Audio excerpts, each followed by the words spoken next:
টক্সিকের teaser বের হওয়ার পর থেকে অনেকেই কানাঘুষা করে চলছে বা অনেকে অনেক আলোচনা করছে যে এখানে যে পিকচারটা আমরা যে সিনটা আমরা দেখতে পেয়েছি সেখানে ইয়াশকে যেভাবে উপস্থাপন করা হয়েছে আসলে সিনেমাতে তিনি কি থাকবেন বা কি হবেন এটা কিন্তু একটা অনুমানে আন্দাজ করাই যেতে পারে।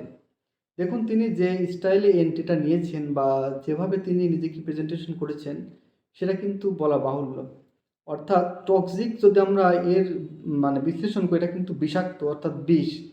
তো সিনটা যদি ইয়াশ এভাবে করে থাকে তাহলে আমরা কিন্তু বুঝতে পারছি যে তিনি মাফিয়া লেভেলের।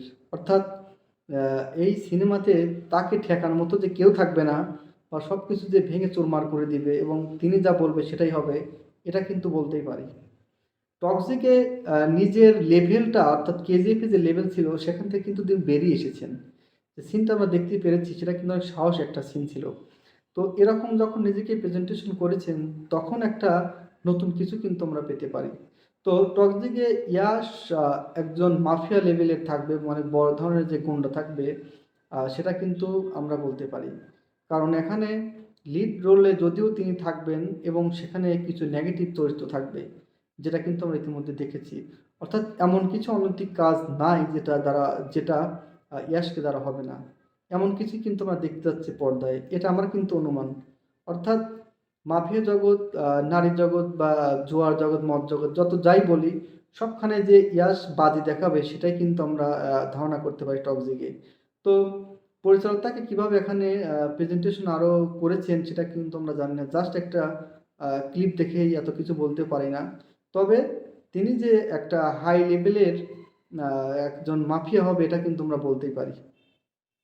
তো সিনেমা বের যেহেতু হয়নি, গানও হয়নি, আমরা কিন্তু এখন অনেক কিছু বলতে পারি না। সিনেমা বের হোক, হলে গিয়ে দেখি, তারপরে আমরা নিজেদের যে প্রেডিকশনটা আছে আমরা সেটা মিলিয়ে নেব। আসলে আমরা যেটা ভেবেছি সেটা ঠিক কিনা বা তাকে আমরা পর্দায় কিভাবে দেখতে চেয়েছি আর কিভাবে দেখলাম সেটা কি আদৌ কি ঠিক বা আদৌ কি ঠিক দেখলাম বা এটা কি ইয়াসের জন্য আহ, হয়েছে ঠিক, সেটা কিন্তু সিনেমা না দেখলে আমরা বলতে পারবো না। তো যাই হোক, ইয়াশ যেভাবে থাকুক, যেভাবেই তাকে প্রেজেন্টেশন করানো হোক, সেই কেজিএফ 2 থেকে যে এত বছর গ্যাপ দিয়ে একটা সিনেমা করেছেন সেটা কিন্তু তার জন্য একটা অনেক পরিশ্রমের ব্যাপার ছিল। তো যাই হোক, এই ছবির পরিচালক একজন মেয়ে। ইয়াশ অনেক দিন ধরেই পরিশ্রম করেছেন ছবিটির জন্য।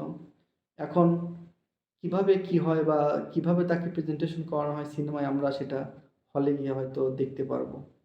এখন আন্ডারওয়ার্ল্ডের যে যতগুলো কাজ আছে, যত খারাপ কাজ আছে বা নিজেকে উচ্চতায় নিয়ে যাওয়ার জন্য যতগুলো খারাপ কাজের সঙ্গে যুক্ত হতে হয়, সবগুলো কাজের সঙ্গে যুক্ত থাকবেন এই টক্সিকের নায়ক। আপনার সেটা মিলিয়ে নিয়েন।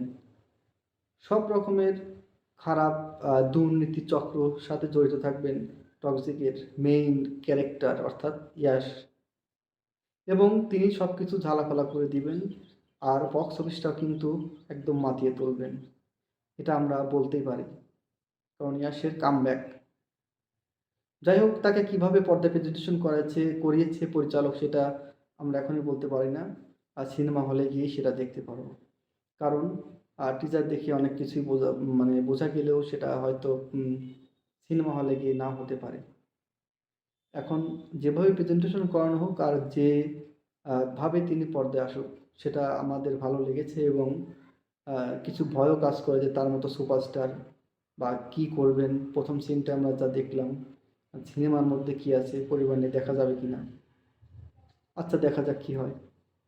ধন্যবাদ সবাইকে।